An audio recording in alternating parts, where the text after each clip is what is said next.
പരിശുദ്ധ പരമ ദിവ്യകാരുണ്യീശോയ്ക്ക് എന്നേരവും ആരാധനയും സ്തുതിയും പുകഴ്ചയും ഉണ്ടായിരിക്കട്ടെ. ഇന്ന് നവംബർ 20 ബുധനാഴ്ച.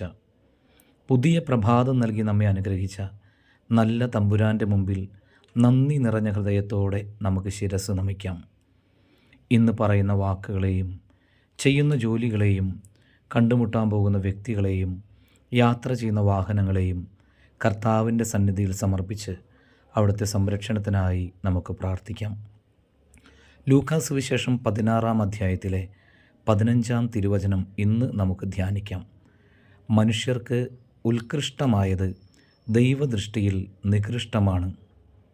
നമ്മുടെ ഓരോ ആഘോഷത്തിലും നാം മനുഷ്യരെ എങ്ങനെ പ്രീതിപ്പെടുത്താം എന്നല്ലേ ചിന്തിക്കാറുള്ളത്. നമ്മുടെ മനസ്സമ്മതങ്ങൾ, വിവാഹങ്ങൾ, തിരുനാൾ ആഘോഷങ്ങൾ, ബർത്ത്ഡേ, വെഡ്ഡിംഗ് ഡേ ആഘോഷങ്ങൾ എല്ലാം മനുഷ്യരെ സന്തോഷിപ്പിക്കാനും തൃപ്തിപ്പെടുത്തുവാനും മാത്രം ഉള്ളത്.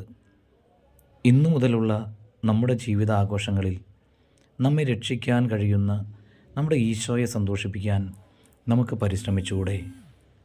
അതിനുള്ള വലിയ കൃപ ഈശോ നമുക്കെല്ലാവർക്കും നൽകട്ടെ.